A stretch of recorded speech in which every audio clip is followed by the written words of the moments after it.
미국 최대 암호화폐 거래소 코인베이스가 아주 흥미로운 회사를 인수했어요. 근데 이번엔 뭐 다른 거래소나 지갑 회사가 아니에요. 바로 예측 시장이라는 분야에 설립된 지 1년도 채 안 된 신생 스타트업이죠. 사실 이런 뉴스는 그냥 지나치기 쉬운데요. 오늘은 이걸 아주 깊게 들여다봐야 합니다. 맞아요. 이건 코인베이스의 뭐랄까 고액과외라고 볼 수 있어요. 단순히 회사를 사는 게 아니라 미래금융의 핵심이 될지도 모르는 분야의 족집게 과외 선생님을 토째로 영입한 거니까요. 족집게 과외요? 네, 코인베이스가 지금 엄청난 돈을 걸고 어쩌면 큰 도박을 시작한 거예요. 자신들이 규제 당국을 설득하고 이 미래에 베팅하는 것이 곧 금융의 미래라는 걸 세상에 증명해 보이겠다, 이런 거죠. 미래를 거래하는 시장이라니 정말 야심찬데요. 오늘 저희는 코인베이스가 왜 이런 어떻게 보면 도박에 가까운 베팅을 했는지, 또 그들이 그리고 있는 큰 그림은 무엇인지, 그리고 이 예측 시장이란 게 대체 어떤 기회와 위험을 동시에 품고 있는지 한번 제대로 파헤쳐보려고 합니다. 핵심은 이겁니다. 코인베이스는 더 이상 스스로를 암호화폐 거래소로만 보지 않아요. 그들의 목표는 암호화폐, 주식, 파생상품, 그리고 이제는 세상의 모든 사건까지 거래하는 Everything Exchange. 모든 것을 거래하는 거래소. 네, 바로 그거죠. 이건 인수는 그 거대한 계획을 위한 가장 중요한 첫 단추라고 할 수 있습니다. 이건 단순한 사업 확장이 아니라 회사의 정체성을 바꾸는 선언에 가까워요. 모든 것을 거래하는 거래소라니? 어우, 스케일이 정말 어마어마하네요. 그 거대한 계획의 첫 단추가 이번에 인수한 드클리어링 컴퍼니라는 곳이군요. 근데 2025년에 설립했고 직원이 10명 남짓한 아주 작은 회사라고 들었어요. 대체 이 작은 팀이 뭘 가졌길래 코인베이스의 미래를 책임질 핵심 조각이 된 거죠? 바로 그게 이번 인수의 가장 흥미로운 지점이에요. 코인베이스가 산 건 기술이나 서비스가 아니거든요. 이 시장을 어떻게 만들고 성장시켜야 하는지에 대한 경험과 설계도예요.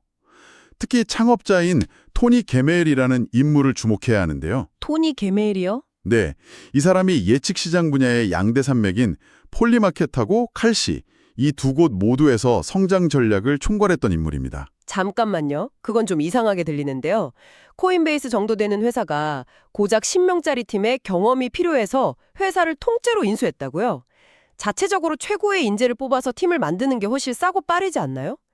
이 팀에 뭔가 더 특별한 게 더 있는 거 아닐까요? 아주 좋은 질문이에요. 그 특별한 게 바로 실패의 경험과 성공의 경험을 모두 가졌다는 점이에요. 폴리마켓은 규제를 거의 신경 쓰지 않고 자유롭게 성장한 소위 야생의 시장이고요. 칼시는 미국 상품선물거래위원회의 감독을 받는 합법적인 제도권 시장이거든요. 아, 완전 양극단에 있네요. 그렇죠. 토니 게메일은 이 양극단의 시장에서 무엇이 사용자를 끌어들이고 어디서 규제와 충돌하는지 또 어떤 이벤트에서 돈이 몰리는지를 직접 겪어본 거의 유일한 인물인 셈이죠. 이걸 코인베이스가 자체적으로 팀을 꾸려서 얻으려면 수많은 시행착오란 시간을 허비해야 했을 거예요. 아, 이제 그림이 그려지네요. 그러니까 단순히 기술을 산 게 아니라 그 수많은 시행착오를 통해 얻어야 할 시간을 돈으로 산 거군요.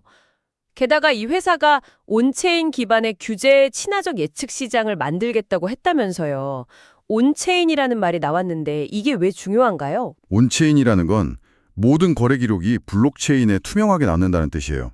이건 기존 금융과 달리 누구나 검증할 수 있다는 엄청난 장점이 있죠. 근데 동시에 규제 당국이 보기엔 그래서 책임은 누가 지는데? 라는 질문을 던지게 하죠. 그렇죠. 그래서 규제 친화적이라는 말이 뒤에 붙는 게 핵심인 거예요.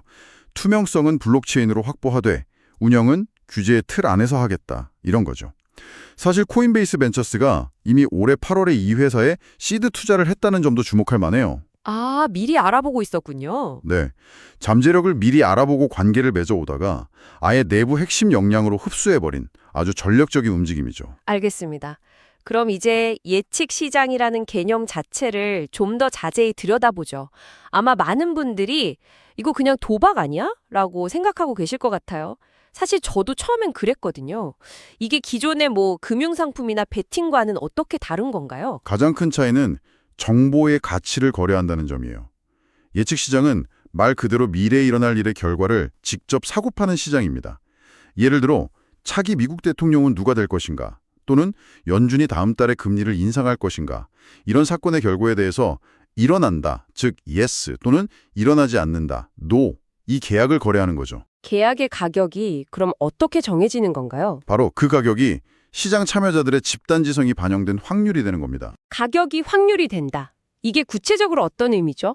예를 들어 A 후보가 당선된다는 계약이 80센트에 거래된다고 쳐보죠. 그러면 시장은 그 확률을 80%로 보고 있다는 뜻이에요. 만약 A 후보가 정말 당선되면 이 계약은 1달러가 되고요. 낙선하면 0달러가 되는 구조죠. 아하, 중요한 건 이 가격이 여론조사처럼 단순한 의견이 아니라는 거예요. 사람들이 자기 돈을 직접 걸고 내리는 예측이라는 점이죠. 새로운 정보가 나오면 그 정보를 가진 사람들이 돈을 벌기 위해 즉시 거래에 참여하고 그게 바로 가격에 반영되죠. 와, 어떻게 보면 가장 순수한 형태의 정보시장이라고 할 수도 있겠네요. 정확합니다. 정보가 곧 돈이 되는 시장이죠. 그래서 최근에 이 시장이 폭발적으로 성장하고 있다고요? 네, 2025년 미국 대선 같은 거대한 이벤트와 맞물리면서 폴리마켓하고 칼시, 이 두 곳의 월 거래량이 80억 달러에 육박할 정도였습니다. 잠깐만요. 월 거래량이 80억 달러요? 네, 월 거래량입니다. 그 정도면 웬만한 중소형 암호화폐 시장 전체를 합친 것보다 크겠는데요? 솔직히 저는 이게 소수 마니아들을 위한 그냥 재미있는 장난감 같은 거라고 생각했는데 이미 진짜 돈이 움직이는 거대한 시장이 된 거군요. 맞아요. 불확실성이 큰 시대일수록 미래를 예측하고 싶어하는 수요가 커지고 이게 시장의 성장 동력이 되고 있어요. 단순히 정치 이벤트뿐만 아니에요. 테일러 스위프트의 다음 앨범이 첫 주에 100만 장 이상 팔릴까? 아, 그런 것도요? 네, 다음 마블 영화의 개봉 첫 주말 박스오피스 성적은 얼마일까? 이런 문화 이벤트부터 경제 지표까지 모든 게 상품이 될 수 있으니까요. 이렇게까지 암호화폐를 넘어서 현실 세계의 사건들을 거래 대상으로 끌어들이자는 걸까요? 가장 큰 이유는 암호화폐 가격 변동성이라는 태생적 한계에서 벗어나기 위해서예요. 잘 아시겠지만 암호화폐 시장은 상승장이랑 하락장의 주기가 뚜렷하잖아요. 그렇죠. 시장이 잠잠한 하락장에서는 거래소 수익도 급감하죠. 하지만 현실 세계 이벤트는 어떤가요? 선거, 경제지표 발표, 주요 정책 결정, 스포츠 경기 이런 것들은 시장 상황과 상관없이 끊임없이 발생하잖아요. 확실히 그렇네요. 예측 시장은 시장 상황과 관계없이 항상 거래할 거리가 생긴다는 말이군요. 그런데 그게 정말 그렇게 강력한 동기가 될까요? 저만 해도 주식 시장이 움직일 때만 MTS 앱을 켜보는데 예측 시장도 큰 이벤트가 있을 때만 들여다보지 않을까요? 암호화폐 투자자들의 행동 패턴과 크게 다를까 하는 의문이 드네요. 아주 날카로운 지적이신데요. 사용자 행동 패턴에서 결정적인 차이가 발생해요. 암호화폐 투자자는 주로 가격이 움직일 때 반응하죠. 맞아요. 하지만 예측 시장 참여자는 정보가 나올 때마다 반응합니다.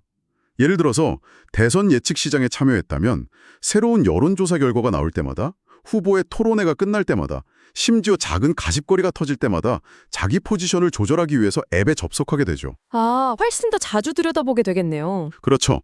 즉 거래소 입장에서는 사용자들이 훨씬 더 접속하고 더 오래 머물게 만드는 가장 강력한 사용자 락인 효과를 만들 수 있는 비즈니스 모델인 거예요. 아하, 이제 이해가 되네요. 코인베이스가 팔고 싶은 상품이 바뀐 거군요. 코인이라는 특정 자산이 아니라 세상의 모든 불확실성 그 자체를 상품으로 만들어서 거래하게 하겠다. 바로 그겁니다. 코인을 사고 파는 곳에서 세상의 모든 불확실성을 가격으로 만드는 곳으로 정체성을 확장하는 거죠. 이미 코인베이스는 파생상품 시장에 진출했고 일부 주식 거래 기능도 도입하려고 하고 있거든요.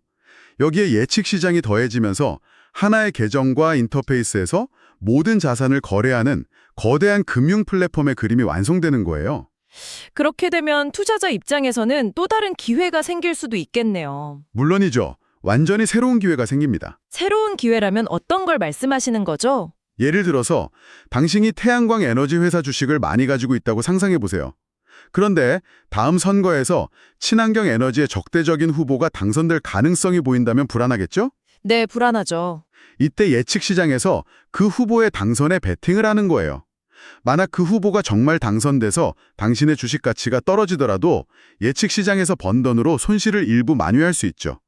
이건 완전히 새로운 차원의 위험 관리, 즉 해징 수단이 생기는 거예요. 와, 듣고 보니 정말 매력적이긴 한데 하지만 이런 시도가 장밋빛 미래만 있는 건 아닐 것 같아요. 당장 도박이 아니냐는 논란부터 규제 리스크가 가장 큰 걸림돌이 될 것 같은데요.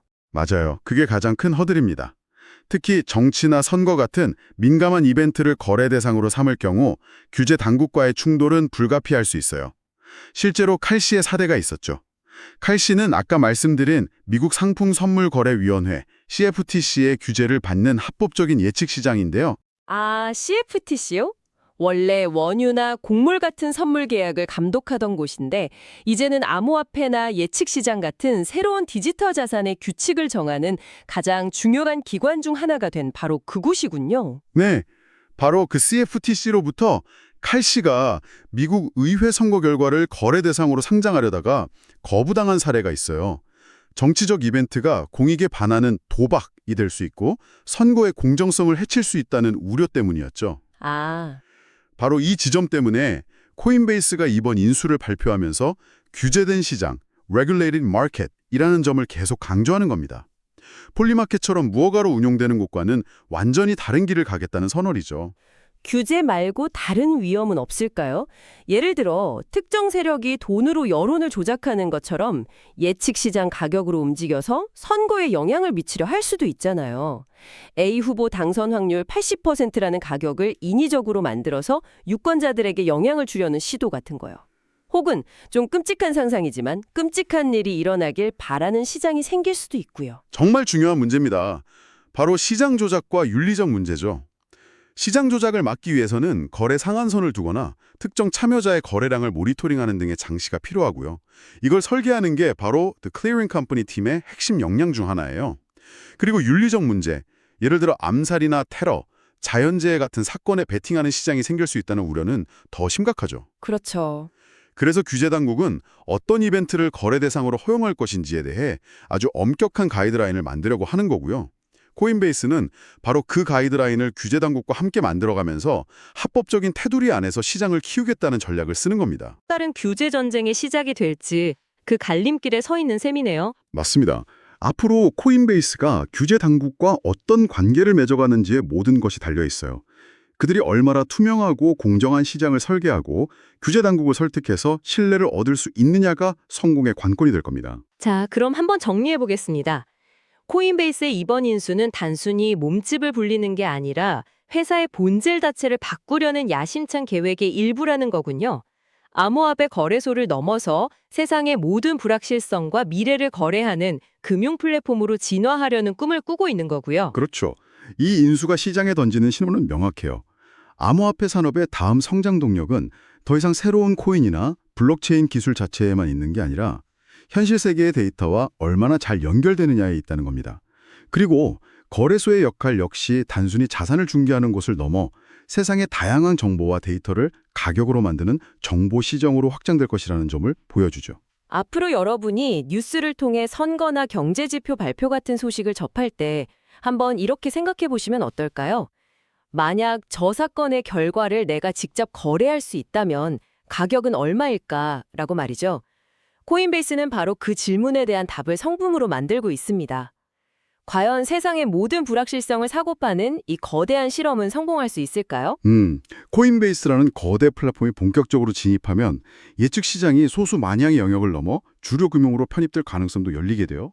그때가 되면 전통적인 금융기관들이 이 시장을 어떻게 바라보게 될지도 정말 흥미로운 관전 포인트가 될 겁니다. 시청해 주셔서 감사합니다.